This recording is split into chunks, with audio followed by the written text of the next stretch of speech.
On entend de plus en plus parler de santé mentale, mais concrètement, on parle de quoi et que se passe-t-il en milieu scolaire? C'est ce que nous allons voir dans cet épisode.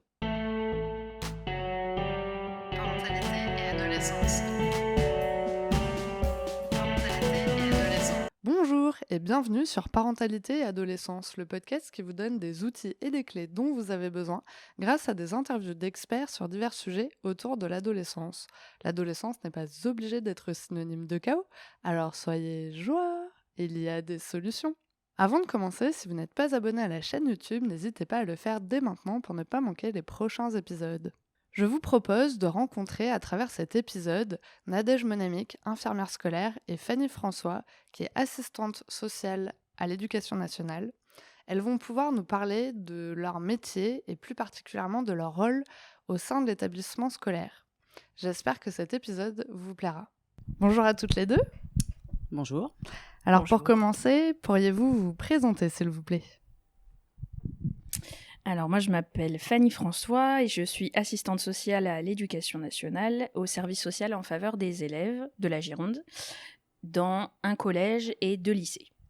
Moi, je m'appelle Nadège Monamic, je suis infirmière diplômée d'État depuis un certain nombre d'années, à l'éducation nationale depuis très longtemps aussi, en faveur des élèves également, sur un lycée professionnel actuellement en Gironde. D'accord, merci beaucoup à toutes les deux. Alors aujourd'hui, on va parler de santé mentale au sein d'un établissement scolaire. Pouvez-vous me dire ce que vous évoque le terme santé mentale, s'il vous plaît ? Alors pour moi, la santé mentale, c'est un équilibre entre un bon état psychique et un bon état physique. En termes d'établissement scolaire, on va penser notamment en termes de réussite scolaire, mais aussi en tant que bien-être. C'est ce qui va être important d'obtenir pour nos élèves afin qu'ils réussissent tant sur leur côté psychologique, c'est-à-dire bien-être, mais aussi d'un point de vue pédagogique pour pouvoir avoir en termes de scolarité le meilleur parcours possible et surtout qu'à terme, eh bien, ils arrivent à aller vers le métier qu'ils ont envie d'avoir, surtout nous en lycée professionnel. Ok. Et pour toi, Fanny ?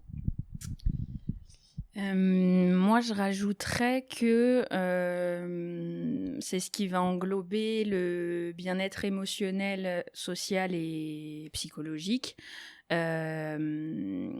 que c'est un peu la capacité que vont avoir les jeunes, mais moins jeunes aussi, à réguler leurs émotions, gérer leur stress, et du coup avoir un comportement adéquat aussi, alors face aux apprentissages, mais face aux relations qu'ils ont avec les autres et les relations qu'ils ont avec eux-mêmes. D'accord. Alors, est-ce que vous avez quelques chiffres à nous partager pour comprendre un peu ce que ça représente dans une classe ? Dans une classe exactement, j'aurais pas, mais c'est vrai que, nous on le sait sur les dernières études et on le voit dans le cadre du travail, depuis 2020, depuis la période du Covid, on a quand même eu une augmentation assez importante de troubles anxieux, de symptômes dépressifs, d'idées suicidaires. On sait que la deuxième cause de mortalité chez les jeunes, c'est le suicide. Moi, de ce que j'avais lu sur la dernière enquête santé publique, c'était que c'était un élève sur 10 qui avait des idées suicidaires. Donc, dans une classe de 30 élèves, ça revient quand même à 3 élèves, si on parle que d'idées suicidaires, qui ont des idées suicidaires. Dedans, je mets pas non plus les troubles de comportement alimentaire, les phobies scolaires, ou tout plein d'autres choses, quoi. Donc, ça fait déjà... ou l'anxiété, en effet. Donc, ça fait déjà pas mal, pour le coup. Ok. Peut-être plus au niveau infirmerie, nous, je suis d'accord avec Fanny, en termes de chiffres, c'est assez compliqué parce que nos statistiques sont pas forcément ciblées santé mentale. Par contre, ce que je peux dire, c'est que effectivement, les passages sont de plus en plus fréquents, les demandes aussi, pour des choses quand même assez parfois graves. Sur un établissement de 500 élèves, on va dire que en termes de consultation infirmière, on est autour de 2000 à l'année. D'accord. Environ. Ok, ouais. Du coup, pour mieux comprendre un peu vos métiers et votre rôle au sein d'un établissement, prenons un exemple. Un ado vient à l'infirmerie pour un mal de ventre et vous remarquez des scarifications sur son bras. Que faites-vous et comment vous gérez la situation ? Ok. Alors, déjà, en premier, moi, ce que j'ai pu remarquer avec les années, c'est que les élèves nous laissent voir ce qu'ils veulent qu'on voit.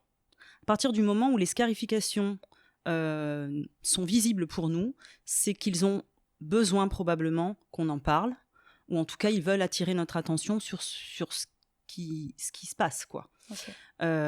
Donc effectivement, oui, des élèves avec des scarifications, j'en ai vu beaucoup. Souvent derrière,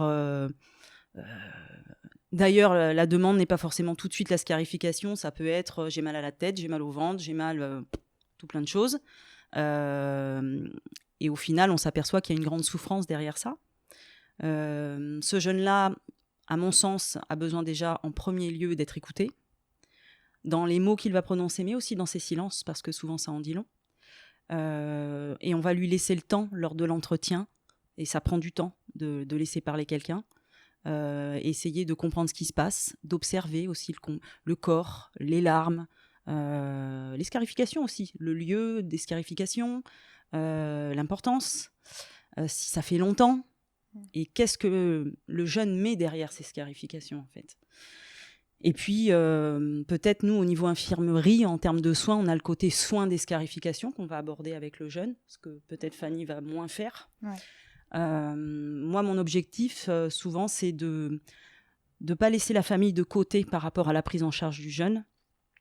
Alors, des fois, ils ne veulent pas du tout qu'on aborde ça avec la famille, surtout au tout début. Donc, des fois, ça prend du temps. Et puis, l'objectif va être de pouvoir l'orienter à terme vers une prise en charge psychologique. Du coup, concrètement, il y a un jeune qui vient, il a mal au ventre. Ouais. Il peut montrer peut-être un peu ses scarifications. Et comment vous allez faire ? Vous allez juste simplement lui poser la question, voir s'il a envie d'en parler ? Ah ben oui, Ouais. oui. Ok, En tout cas, lui dire que j'ai vu ce qu'il me montre. d'accord. Des fois, ils veulent pas en parler. Ils vont vous dire « Ah non, mais c'est rien. Ça serait bien qu'on se revoie peut-être dans quelques jours. » ou... Mais en tout cas, on ne laisse jamais une situation comme ça sans revoir le jeune. D'accord. On peut pas faire comme si on ne l'a pas vu. Du coup, vous le notez dans un dossier et c'est écrit quelque Alors nous, part. on fonctionne avec un logiciel sécurisé au niveau infirmier. En assistante sociale, je crois que c'est un peu différent, mais Fanny va expliquer. Et évidemment, ça fait partie des suivis de près. D'accord. Puisqu'on parlera justement de comment on repère des jeunes en grande difficulté, ça peut faire partie des critères D'accord. qui vont nous alarmer. Et du coup, comment ça se passe ? Vous le convoquez peut-être la semaine d'après ? Oui. Ou... Alors, moi, parce qu'après chaque infirmière va fonctionner différemment, j'aime bien établir un peu un contrat avec l'élève d'un rendez-vous. Je fonctionne avec des rendez-vous parce que je trouve que c'est aussi pour eux la façon de s'approprier le fait de venir à l'infirmerie, d'avoir un temps de parole et de venir surtout quand ils ont envie de parler. Pas les obliger, les prendre sur un cours. Je trouve que c'est violent en fait. Ouais. Des fois, on n'a pas le choix. Mais quand on peut le faire autrement, je pense que c'est bien de le faire avec des rendez-vous. En plus, surtout nous, avec un public lycéen, ça se fait facilement, quoi. Ok. Et du coup, l'étape d'après, c'est quoi ? Donc, il va venir au rendez-vous, vous allez échanger avec lui, voir un peu pourquoi, ce qui se passe, qu'il a envie de partager. Ouais. Et en fonction de ça, qu'est-ce qui se passe ? Vous l'envoyez à Fanny ou... Alors, très souvent, on en parle avant, du coup, suite au premier rendez-vous. D'accord. On voit qui est la meilleure personne adaptée à recevoir le jeune. Parce que des fois, ce n'est pas forcément la première personne qui va venir voir. D'accord. Nous sommes tenus au secret professionnel. Donc ça, les jeunes, c'est important pour eux, ils le savent. Même si parfois, on est obligé de leur expliquer quand même qu'est-ce qu'est le secret médical, le secret partagé aussi. Ouais. Parce que ce n'est pas parce qu'ils nous le disent qu'on va ne plus en parler non plus. Okay. Parce que des fois, pour eux, c'est ça. Ils viennent le dire, mais après, ils ne veulent plus en parler. Et ça, ce n'est pas possible non plus. Donc oui, ça peut arriver de fonctionner à deux, de recevoir les élèves à deux aussi. Ça nous est déjà arrivé. S'ils sont d'accord. Ouais. Et ensuite, le travail va être, en tout cas, moi de mon côté, Fanny le dira, mais travailler l'idée de l'importance d'une prise en charge. Ouais. Et l'importance aussi d'introduire la famille dans le cercle de la prise en charge. Ok. Du coup, vas-y Fanny, est-ce que tu pourrais nous expliquer un peu, toi, ce qui se passe et comment vous travaillez du coup ensemble ? C'est vrai que, je reprends ce que dit Nadège, en effet, c'est pas forcément la première personne à qui il va parler, ou c'est pas forcément l'infirmière, parce qu'on se dit, voilà, c'est l'infirmière ou la psychologue de l'établissement qui va recevoir. Des fois, les élèves, on va les recevoir pour une problématique qui est totalement autre. Par exemple, la plupart du temps, ça peut être lié à du décrochage scolaire, justement. Ouais. Et où du coup, en creusant, on se rend compte qu'il y a une problématique soit familiale ou une problématique scolaire du type harcèlement. Et ensuite creuser aussi sur autre chose. Après, moi, j'ai déjà eu des jeunes où en effet, il y avait des scarifications ou des idées suicidaires. Moi, je sais que sur la formation que j'avais fait en plus sur la crise suicidaire, ils nous disaient très clairement, et moi j'invite vraiment les parents sur ça à le faire aussi, c'est-à-dire ne pas tourner autour de la question en demandant est-ce que tu as des idées noires, est-ce que tu as des idées suicidaires, est-ce que tu t'es scarifié, est-ce que tu t'es mutilé. C'est sûrement pas parce qu'on va le dire que ça va donner des idées aux élèves ou aux enfants de le faire, pour le coup. Et après, dans ce premier entretien, ce qui va être hyper important, c'est d'évaluer le risque qu'on a de passage à l'acte derrière, donc soit de rescarification, soit plus grave. Et ça, pour le coup, il faut quand même qu'on ait pu l'évaluer dans la journée. C'est-à-dire, est-ce que ce soir, on peut faire rentrer le gamin chez soi sans qu'il passe à l'acte et qu'il se fasse mal, quoi, en fait, très clairement.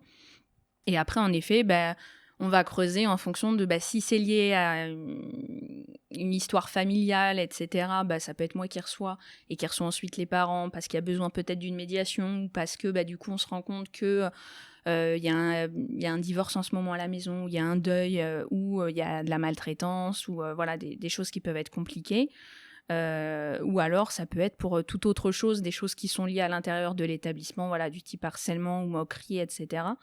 Et on travaille ensuite, quand on a fait ce travail un peu en partenariat, on le fait aussi avec les CPE et des fois avec les assistants d'éducation, donc avec les surveillants, qui connaissent des fois un peu mieux les élèves que nous aussi et qui vont pouvoir nous dire est-ce qu'il y a eu un changement dans son comportement en classe ou dans la cour de récré, etc. Et ce lien après avec les parents qui va être de... Alors des fois, ça va être d'annoncer aux parents qui n'ont pas du tout conscience de la chose. Et des fois, ça va être de pouvoir faire une médiation parents-élèves, ou ça va être juste de les accompagner sur l'extérieur parce qu'ils en ont pris conscience. Mais peut-être pas... ils avaient peut-être pas conscience que c'était aussi grave que ça, parce que l'enfant, l'ado, en fonction de moi, quand je suis au collège ou au lycée, va souvent avoir tendance de vouloir protéger ses parents, de pas vouloir leur faire plus de mal, de pas les inquiéter, et donc du coup de minimiser un petit peu aussi les choses. Donc après, c'est vrai que dans toutes ces questions-là de santé mentale, c'est vraiment un lien entre le scolaire, le social et des fois la justice quand il y a, pour le coup. Mais il y a vraiment un travail partenarial à l'interne, à l'externe et avec l'enfant. Moi, souvent, quand je reçois les ados dans ce cadre-là, je leur laisse toujours la possibilité, et je réfléchis avec eux, de quelle manière ils veulent qu'on informe les parents. Est-ce qu'ils veulent leur écrire une lettre que je donne aux parents? Est-ce qu'ils veulent que je reçoive les parents avec eux? Est-ce qu'ils veulent que je reçoive les parents sans eux, avec eux, et puis après ils partent, ou sans eux et après ils viennent? Enfin, c'est voilà, je reviens à ce que dit Nadège, c'est aussi le fait que ça permet aussi à l'élève de reprendre un peu le pouvoir sur cette situation-là, et de pouvoir avoir la meilleure manière de l'annoncer aux parents sans que ça mette en danger l'enfant, parce que des fois, on ne sait pas du tout ce qui se passe derrière à la maison, et on peut avoir des parents qui nous disent oui, oui, etc. Et puis derrière, finalement, après, nous, on n'est plus là. Donc, le but, c'est vraiment d'avoir un maillage et un peu une chape de sécurité tout autour de l'enfant et de la famille pour que la suite se passe au mieux, quoi. Et par exemple, la psychologue qui est dans votre établissement, elle peut pas du tout faire des suivis psychologiques, c'est pas son rôle. Elles font pas de suivi long, les psychologues à l'éducation nationale. En général, elles vont recevoir sur 2-3 entretiens, histoire d'évaluer la situation et d'orienter au mieux vers le professionnel qui est le plus adapté sur l'extérieur, on va dire. Mais ils font pas d'accompagnement long. D'accord. C'est une conseillère d'orientation psychologue. Leur titre a évolué, mais il n'y a pas très longtemps d'ailleurs. On parle de psychologue de l'éducation nationale, mais c'est pas comme une psychologue qu'on va aller consulter en extérieur, quoi. Effectivement, ça va être sur du bref, quoi. Ouais. Oui, plutôt de la réorientation vers l'extérieur. Par exemple. Par exemple. Et puis, sur un établissement, elles sont là en général 1 fois par semaine. Donc, très souvent, il faut quand même fonctionner sans, ou, voilà, parce qu'elles ont plein d'établissements aussi, tout comme Fanny, et sur plusieurs établissements aussi. D'accord. Est-ce que vous avez un autre exemple à nous partager qui serait assez récurrent ou qui vous a beaucoup frappé, en tout cas dans l'établissement dans lequel vous travaillez toutes les deux? Des situations, il y en a beaucoup. La situation d'une élève qui est en terminale, du coup, et qui a 17 ans, et qui, pareil, c'était les CPE et les surveillants qui s'inquiétaient parce que trouvaient qu'elle commençait à nouveau à décrocher scolairement, à être un petit peu absente, etc. Donc moi, je l'ai reçue pour cette problématique-là dans un premier temps. Et on m'avait dit, il y a une problématique familiale, une histoire familiale qui est un petit peu complexe, etc. Et en effet, en creusant, alors au moment T où je l'ai reçue, elle était en crise de larmes dans mon bureau, avec des propos qui pouvaient être inquiétants, du type je sers à rien dans la vie, ce serait plus simple si j'étais plus là, donc ça a été un entretien. En général, ces entretiens-là, c'est des entretiens quand même qui sont longs pour le coup, ils durent bien 1 heure, parce qu'en effet, comme je disais au début, il y a quand même ce besoin d'évaluer, ok, là il y a un mal-être, est-ce que ça explose et dans tous les sens, parce qu'à ce moment-là, il y a quelqu'un qui lui pose la question et elle se sent écoutée. Et donc, on évalue un peu le risque, le danger et la gravité. Et donc, à ce moment-là, moi, je sais que l'élève, il y a eu des idées suicidaires, en effet, mais c'est plus le cas depuis à peu près 2 mois. Je sais que il y a eu une prise en charge psychologique avant, donc je sais que il n'y a pas de raison que ça puisse pas se remettre en place après. Et il y a quand même cette facilité de l'élève à se confier et à dire que ça va pas, etc. Donc, on avait pu vraiment créer justement un protocole ensemble qui était... je la revois le lendemain ou le surlendemain et elle me donne sa réponse de la manière dont elle veut que je prévienne ses parents. Donc, entre-temps, les élèves et les adultes, on a un logiciel commun qui s'appelle Pronote et avec lesquels, du coup, on peut discuter avec les élèves. Donc, moi, dans ce cadre-là, c'est hyper important aussi, quand je laisse partir les élèves, de leur dire, tu peux m'écrire sur Pronote, tu peux m'écrire sur ma boîte mail, d'envoyer un mail dès qu'ils partent pour que, ils puissent s'en saisir aussi directement. Et donc, forcément, souvent après, ce qu'on peut avoir, comme disait Nadège, alors soit tout de suite, ils nous disent non, faut pas prévenir les parents, soit il y a eu la nuit qui est passée ou la suite de la journée, donc ils sont en panique totale qu'on prévienne les parents et qu'on leur dise. Et là, pour le coup, c'est de bien les informer que on va pas... je donne l'exemple de cette élève-là parce qu'elle était très inquiète que je dise du coup à sa mère, votre fille, elle va pas bien parce qu'elle m'a dit qu'à la maison, il y avait ça, ça, ça. Et donc, c'est comment... on annonce à un parent que son enfant ne va pas bien, mais en expliquant que il y a des choses qui peuvent être compliquées à la maison, qu'il y a peut-être des choses à travailler ensemble et tout. Et donc, on va dire la priorité à ce moment-là, c'est quand même le soin, mais on sait que aussi d'un point de vue justice, etc., les démarches peuvent être très longues. Donc, on est à la fois sur le soin, on est à la fois sur travailler avec la famille, est-ce qu'ils entendent ou est-ce qu'ils sont d'accord avec une aide éducative, travailler peut-être là la médiation élève, ado-parents, quand on n'est pas dans une situation non plus hyper alarmante. Et donc du coup on a pu faire ça petit à petit, et puis finalement quand la mère est venue à l'entretien, elle a beaucoup pleuré, etc. et tout. Au début elle arrivait un petit peu sur la défensive, parce que je pense que un truc un peu qui va séparer assistante sociale et infirmière, c'est que les parents, quand ils sont convoqués par l'assistante sociale, il y a quand même cette représentation qui peut être très compliquée, et donc il faut aussi les rassurer, quoi. Ouais. Oui, nous, au niveau infirmier, on n'a pas cette représentation-là. D'ailleurs, même par rapport aux élèves,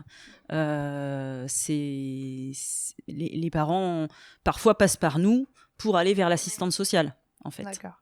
Et puis, juste peut-être ce que je pourrais rajouter par rapport aux scarifications de tout à l'heure, c'est qu'effectivement, comme l'a dit Fanny, quand on évalue la gravité et la dangerosité, parfois, quand tous les signaux sont rouges, on est obligé d'aller vers les services de secours, parce qu'on ne peut pas laisser repartir un élève dans son quotidien, on va dire, sans qu'il y ait une prise en charge psychologique, quoi. D'accord. Du coup, vous appelez qui en général? Alors nous, au niveau de l'éducation nationale, on est en lien avec le 15, avec le service du SAMU, pour avoir une évaluation déjà. Et évidemment, les parents sont prévenus de la même façon, D'accord. puisque on ne va pas les laisser partir à l'hôpital sans... Mais déjà, avoir un médecin au téléphone qui évalue la situation par rapport à ce que nous, on peut observer, ça nous sécurise aussi et on les laisse pas repartir sans savoir, quoi. Est-ce que... Enfin, oui, je me doute que c'est obligatoire, en tout cas, de prévenir les parents. Mais est-ce que vous pouvez laisser passer 1 ou 2 rendez-vous avant de prévenir les parents ou vraiment c'est une obligation de le faire le plus vite possible? Oui, alors c'est une obligation de le faire le plus vite possible, mais en fait, en fonction de ce qu'on va évaluer pendant le premier entretien, on sait s'il y a un risque ou pas de danger immédiat. Et donc là, dans ce cas-là, la question ne se pose pas. Et on sait s'il n'y a pas de risque de danger immédiat et qu'on peut faire aussi doucement parce que prévenir comme ça, sans l'accord du tout de l'élève en plus, etc., ça peut aussi risquer de traumatiser ou retraumatiser dans certaines situations. Ou parce que l'élève va nous donner des informations sur la famille ou sur l'état psychologique de ses parents aussi, etc., qui va faire que on se dit il faut qu'on trouve le meilleur moyen de le faire. Et puis, comme disait Nadège, moi, par exemple, sur le lycée, j'y suis 1 jour et demi semaine. Si entre-temps, dans la journée, j'ai une situation catastrophique de protection de l'enfance, malheureusement, je vais peut-être pas pouvoir tout de suite le faire et donc je reviens que 2 jours après, quoi. Après, c'est aussi pour ça que souvent, moi, je dis aux élèves quand je les reçois que je vais prévenir l'infirmière ou la psychologue ou la CPE, enfin voilà, quelqu'un d'autre en binôme qui sera au courant. Ce qui fait que si l'élève a besoin d'aller discuter à un moment donné où je ne suis pas là, il peut y aller tout en se disant la personne est déjà au courant de la situation et j'aurais pas besoin de tout répéter, quoi. Ouais, du coup, il y a quand même un maillage entre vous qui se fait à l'intérieur de l'établissement et en fait, pas tout le monde, mais les personnes qui peuvent aider en tout cas le jeune sont au courant en tout cas de la situation et peuvent arriver à gérer. L'équipe ressources, c'est effectivement vie scolaire, pôle santé sociale, et puis parfois on a aussi des enseignants qui sont dans la boucle. Des fois les élèves sont envoyés aussi par les enseignants. D'accord. Donc, et vous, en tant qu'infirmière, vous êtes dans le même établissement toute la semaine? Alors sur les lycées, oui. D'accord. Maintenant, j'ai travaillé des années en collège où on n'est pas tous les jours sur l'établissement. D'accord. Et des fois, on a même, j'ai eu plein d'établissements où je n'avais même pas d'assistante sociale. Ok. Donc voilà, on fait en fonction des équipes qu'on a, quoi. Là, en lycée, oui, on a la chance quand même, on est bien lotis. Donc voilà. Après, juste les passages à l'infirmerie, mais je pense que c'est pareil au niveau assistante sociale. En fonction de pourquoi ils viennent, on n'informe pas les parents. Voilà, là, quand il y a des situations graves, importantes, où on estime que pour les parents c'est important, là on les contacte quand il y a un risque, parce que effectivement s'ils viennent parce que je sais pas, ils se sont fait, ils ont besoin d'un pansement, ou on ne contacte pas la famille. Alors maintenant, on va parler de la partie comment on repère les signes alarmants chez un ado. Parce que peut-être ils peuvent pas forcément venir à l'infirmerie. Est-ce qu'il y en a qui viennent? Est-ce qu'il y a des profs qui vous les envoient? Comment un peu ça se passe, un petit peu cette, si on veut dire entre guillemets, surveillance? Alors, à l'infirmerie, moi, ce qui m'alerte, et en général, c'est en début d'année scolaire, c'est quand il y a des passages trop fréquents. D'accord. Toutes les semaines, tous les jours. C'est absolument pas normal. Je parle pas des enfants qui ont des problèmes de santé chroniques. Là, je parle d'un enfant qui va bien, quoi. Enfin, qui va bien. En tout cas, qui n'a pas de problème de santé connu.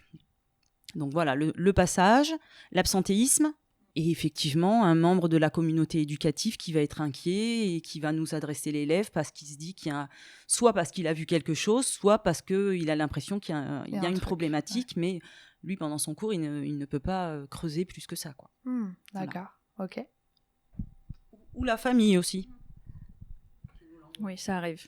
Que les parents vous envoient directement l'élève? Oui, on nous appelle des fois pour nous dire, voilà, je voulais prévenir que, par exemple, il y a eu un décès dans la famille ou je me sépare avec mon compagnon, ma compagne. Donc, voilà, c'est malheureusement relativement rare que les parents nous préviennent comme ça en amont. mais ça arrive. Après, on va avoir, sur le collège aussi, il y a les dépistages des sixièmes. Donc, au niveau infirmerie, sur tous les sixièmes sont vus par l'infirmière ou par l'infirmier.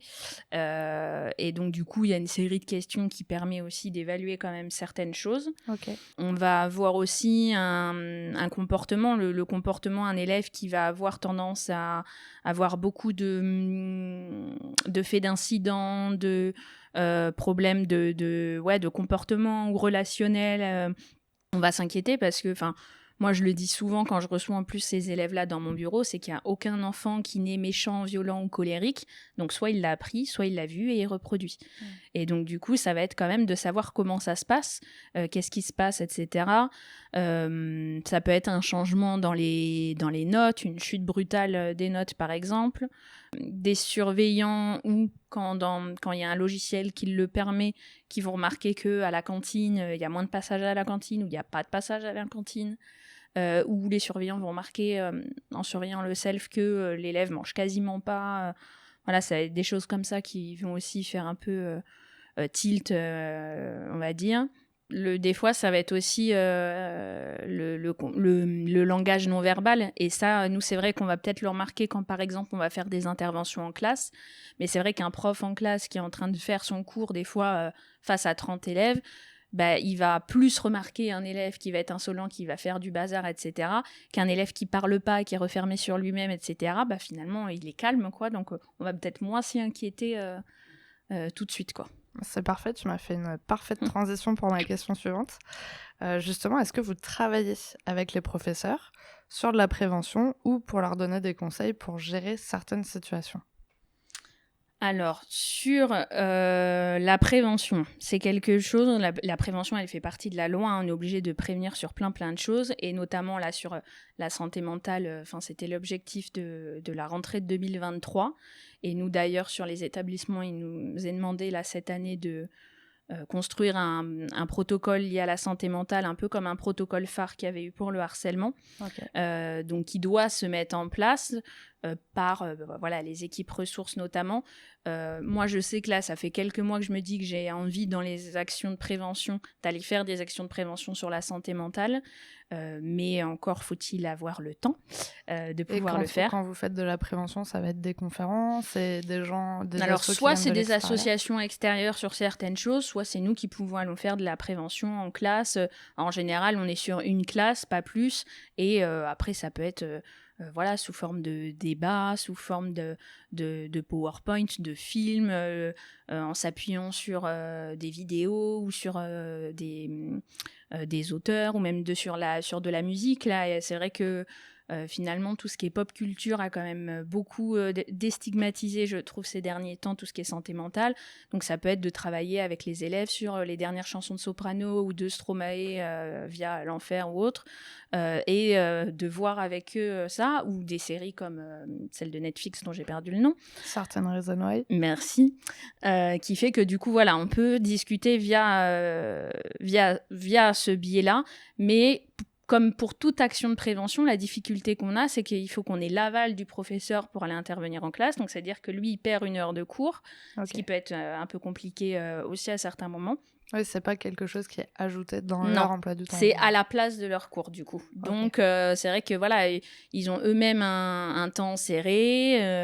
On demande en même temps que le niveau scolaire des Français augmente. Donc, c'est tout un truc qui peut être un peu compliqué. Après, par contre, là, la chose qu'on fait quand même assez régulièrement quand on a connaissance, quand on a évalué, quand on a commencé à accompagner la famille, etc., c'est de prévenir en tout cas le professeur principal. Pareil, avec l'accord de l'élève, de la famille. Comment on prévient, de quelle manière, qu'est-ce qu'on dit, qu'est-ce qu'on dit pas, qu'est-ce qu'on garde pour nous. Ça, on le voit aussi avec l'élève et la famille. De prévenir le professeur qu'il y a une situation qui est compliquée en ce moment. En fait, c'est de trouver comment dire que ça va pas sans trahir le secret pro, sauf si on a l'accord total de l'élève et de la famille, mais bon, même quand même. Parce que bon, finalement, il n'y a que lui ou elle et nous dans le bureau, et l'élève a beau nous donner sa parole, finalement, il n'y a rien qui nous protège derrière. Donc, par exemple, on ne va pas dire, on a un élève qui se scarifie ou qui a des idées suicidaires, mais on va peut-être envoyer un mail ou voir le professeur en disant, voilà, en ce moment, il y a un mal-être qui est là, ça ne va pas bien, et de leur dire, voilà, s'il y a besoin faut le laisser sortir pour qu'il puisse venir dans l'un de notre bureau. Ou peut-être que là, en ce moment, il y a une anxiété qui est assez importante, donc de pas trop l'interroger à l'oral. Et ça arrive pas, du coup, enfin, je me mets à la place des élèves de me dire, du coup, est-ce que le prof peut pas te prendre en grippe le fait d'avoir certaines informations? Non, en fait, ce qui fait, enfin, dans le cadre du secret partagé, enfin, ou le partage d'informations à caractère secret, qui est le terme légal, on va dire, de la chose, on se pose toujours la question, qu'est-ce qu'on partage ou ce qu'on ne partage pas dans l'intérêt de l'élève? C'est toujours la question à se poser. Okay. Qu'est-ce qu'on partage ou ne partage pas dans l'intérêt de l'élève? Donc, si dans l'intérêt de l'élève, le dire à ce prof-là, parce qu'on sait que il y a peut-être pas une appétence, une compétence émotionnelle suffisamment importante et compatissante, on va peut-être pas le dire à cette personne-là, mais on va peut-être le dire à une autre personne, ou en tout cas, ça c'est quasiment sûr qu'on va avertir en tout cas notre collègue CPE pour le coup, qui va être la personne plus référente, on va dire, de l'élève, notamment si on sait qu'il va y avoir un acte à un moment donné où un élève peut peut-être s'énerver d'un coup ou être à fleur de peau ou répondre super mal alors que c'est pas d'habitude, ça lui ressemble pas, où on sait qu'il y a des élèves qui peuvent être un peu fragiles et colériques et de dire allez pas le chercher en ce moment, ça veut pas dire de laisser faire du tout, mais ça veut juste dire rentrez pas dans son jeu. Où ça va être de prévenir les surveillants d'avoir un œil en cantine si l'élève mange. Donc des petites choses comme ça où en effet on va pouvoir donner un peu des tips, on va dire, aux professeurs sur la manière de rentrer en relation avec l'élève ou sur la manière de faire avec l'élève dans le groupe, parce qu'ils sont pas en dualité comme nous on est en dualité avec l'élève non plus, quoi. Du coup je me demande, enfin je sais pas si vous avez la réponse, mais est-ce qu'il y a des formations ou du moins en tout cas je me dirais plutôt des formations pour les professeurs justement un petit peu sur les compétences émotionnelles, comment mieux gérer certaines situations, un peu de psycho mais pas trop poussé non plus.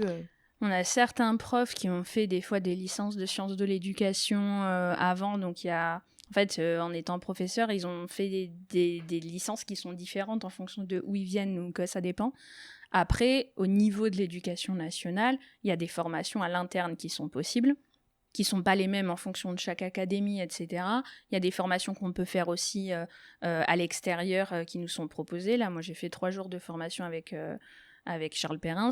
Donc, il y a des choses qui sont possibles, mais eux, souvent, c'est des choses qui sont...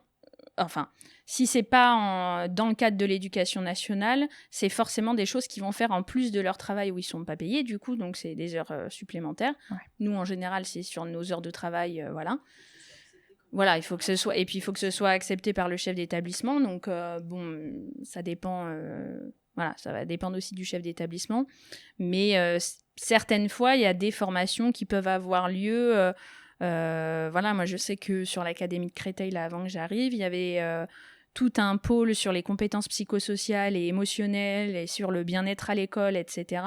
Et c'était des profs, la plupart, qui nous formaient à toutes ces choses-là, avec des exercices de sophrologie, avec des exercices de communication non violente, etc. Mais c'est au bon vouloir de chaque prof. Okay. Et donc, voilà. Et puis après, peut-être sur les interventions d'éducation à la santé et à la citoyenneté, effectivement, dans nos missions, on organise ou on fait des interventions, mais c'est un peu comme les enseignants, c'est-à-dire que il faut les préparer sur notre temps de travail des autres missions, c'est-à-dire à l'infirmerie, dans le bureau de l'assistante sociale. Et puis surtout, ça veut dire que pendant qu'on est en intervention dans une classe, on est obligé de fermer nos bureaux. D'accord. Donc, il faut essayer de s'organiser et parfois, c'est pas toujours simple. Alors, est-ce que vous avez... Moi, j'aime bien cette question parce qu'on peut toujours découvrir plein de choses qu'on n'a pas forcément. Est-ce que vous avez des ressources à nous partager concernant la santé mentale, que ce soit des livres, des associations ou des sites ? Bon, après, sur les associations, on va dire, sans que ce soit forcément association, nous, c'est vrai qu'on a tendance très souvent à orienter les familles sur les CMP, donc qui sont des lieux de soins infirmières, psychologues, psychiatres qui sont gratuits. Donc en priorité quand même, on va là-bas pour le coup.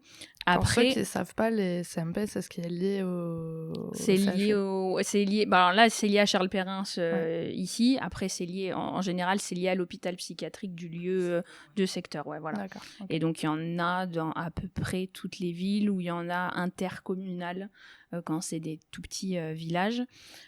Ouais, maison des ados très souvent. Pour les jeunes, il y a Fil Santé Jeunes, qui est un chat où les jeunes peuvent aller discuter. Il y a Psycom aussi, qui est pas mal.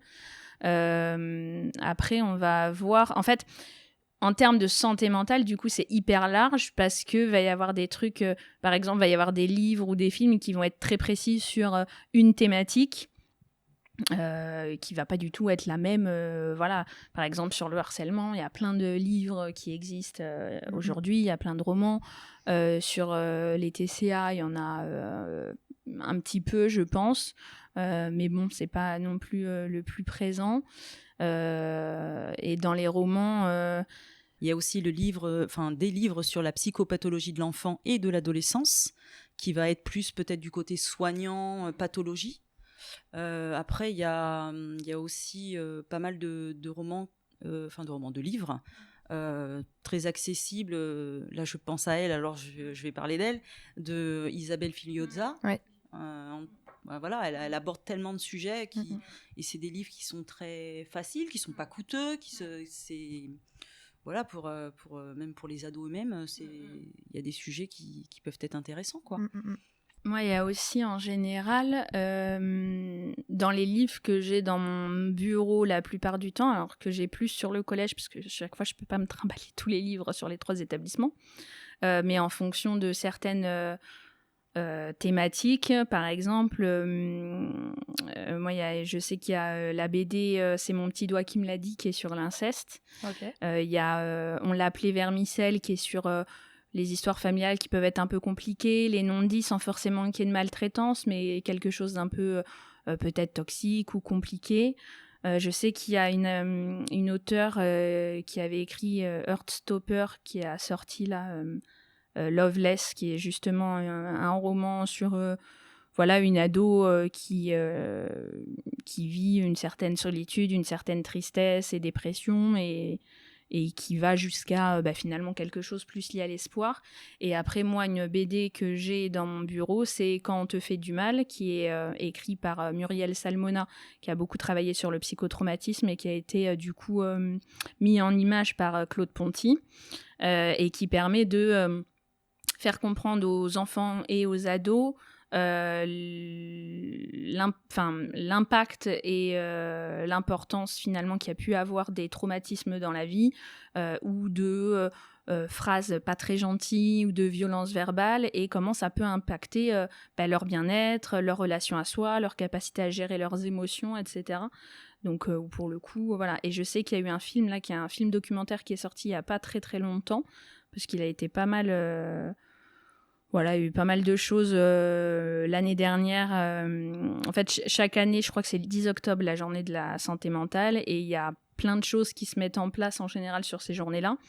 Et il y avait eu dans pas mal de cinémas ce film donc, qui s'appelle Lou y es-tu, qui est qui est plutôt un documentaire où on voit des jeunes plutôt enfants, ados, avec leurs parents, justement, notamment dans les CMP ou avant la consultation, etc. Et c'est un peu tourné avec la nuit, il y a un petit bonhomme qui essaye de comprendre ce qui se passe. Donc, c'est un documentaire, mais qui reste assez accessible pour le coup. Et après, comme je disais tout à l'heure, il y a aussi toutes les musiques qui peuvent sortir à la radio, à la télé, etc., ou les séries.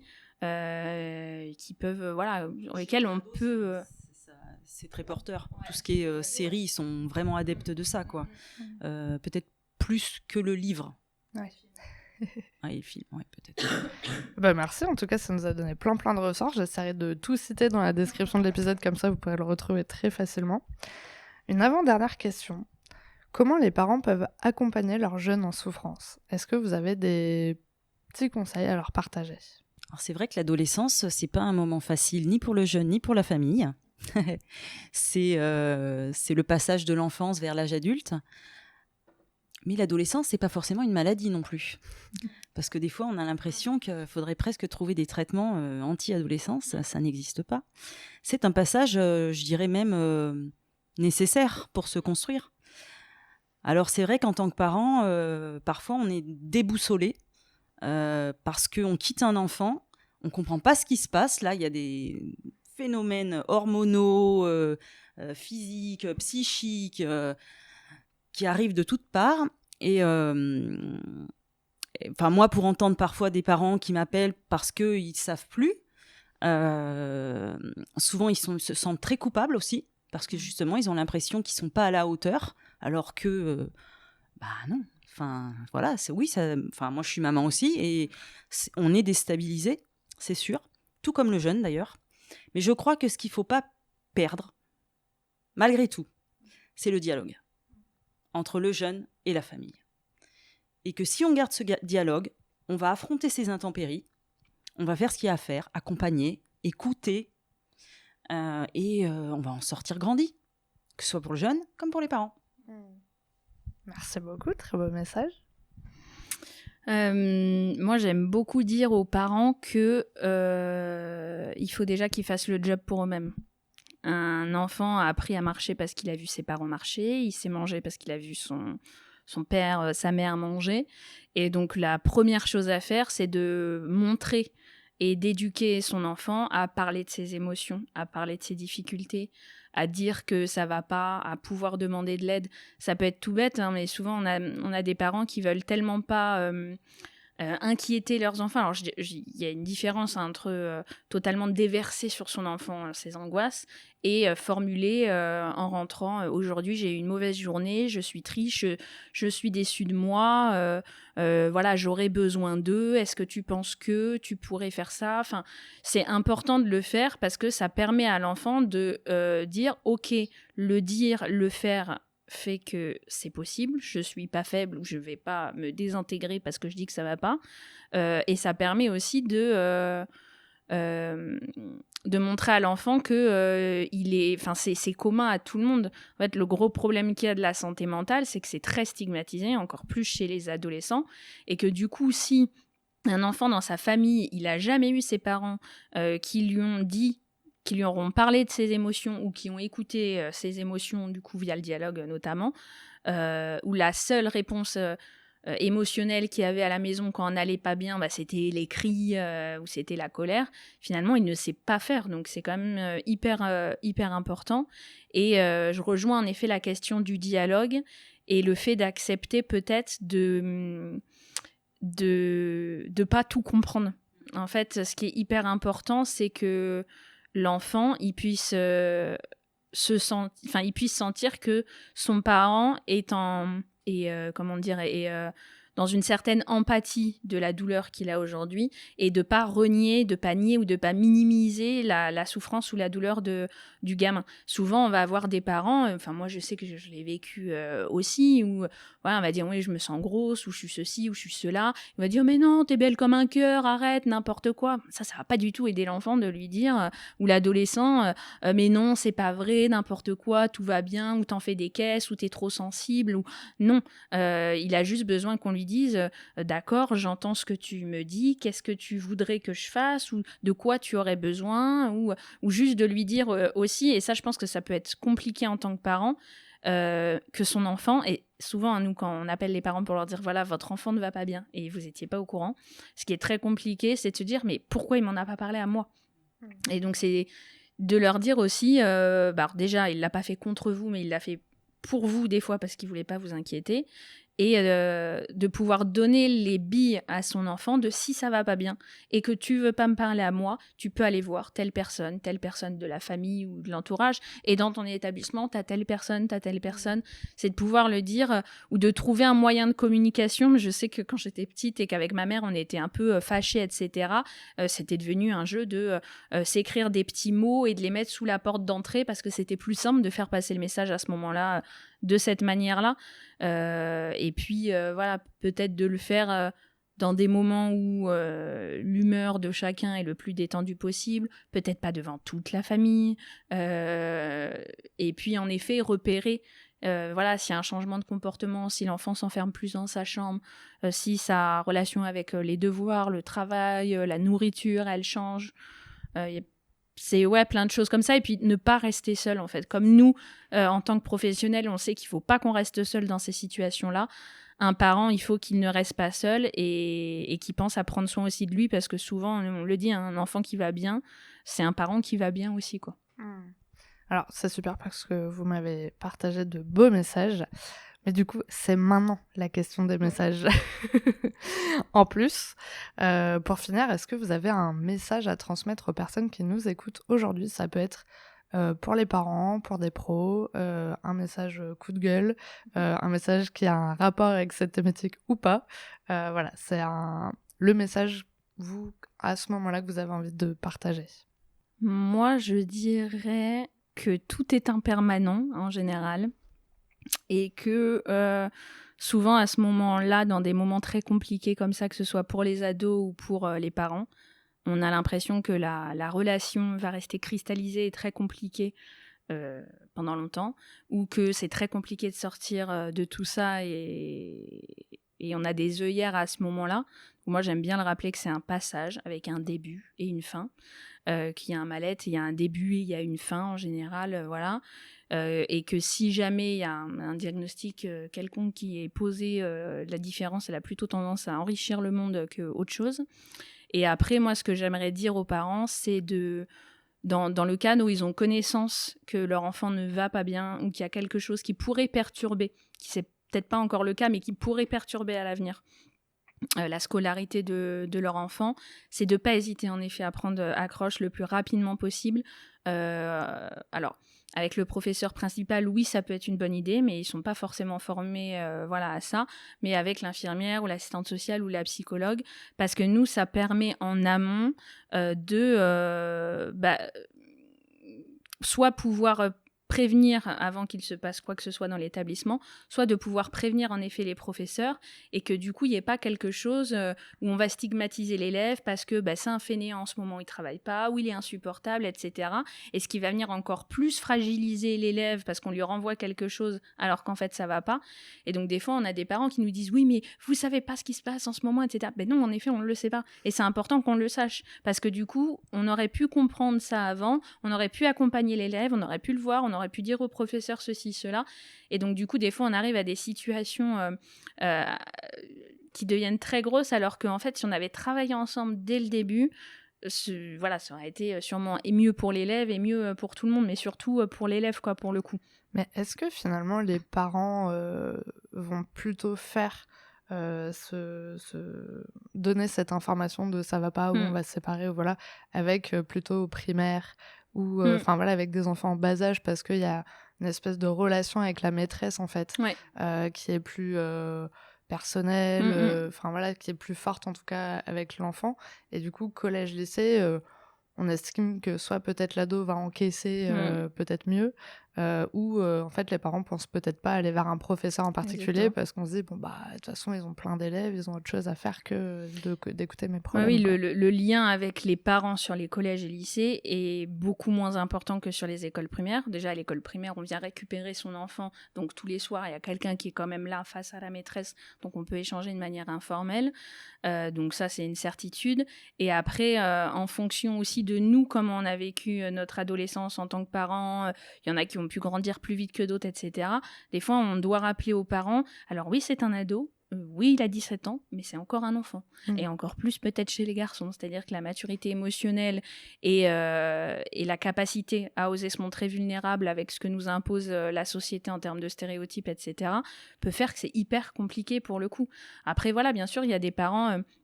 Là, moi, j'ai eu une maman en début d'année, elle se séparait, elle m'a appelé direct pour me prévenir. Mais il y a des parents qui vont pas oser nous le dire, ou il y a des parents qui, quand eux sont dans des maladies qui vont être stigmatisées, par exemple, la dépression ou la bipolarité ou l'alcoolisme, etc., vont pas nous prévenir parce que, il y a une honte, il y a une gêne et tout. Mais forcément, ça a un impact sur l'enfant. Donc, Ouais, moi je dis de prévenir absolument. Et après, en petit coup de gueule, je ne peux pas m'empêcher de le dire. Mettre des protocoles en place, c'est une très bonne chose et il le faut. Mais si on n'a pas suffisamment de professionnels pour mettre en place ces protocoles-là, ça ne suffira pas. Merci beaucoup. Fanny a bien résumé la situation. Je suis d'accord avec elle. Moi, je finirai avec faites-vous confiance. L'intuition est importante. Vous connaissez vos enfants. Faites-leur confiance aussi parce que ils sont grands, mais pas trop grands encore. Donc, il faut quand même être là. Et puis, faites-nous confiance aussi parce qu'on est là pour eux, mais aussi pour vous. Merci beaucoup. C'était vraiment de très beaux messages. J'espère que cet épisode pourra aider les personnes qui en ont besoin. Merci d'avoir regardé la vidéo jusqu'au bout, j'espère qu'elle vous a plu. N'hésitez pas à la partager autour de vous et on se retrouve la semaine prochaine pour un nouvel épisode. À bientôt.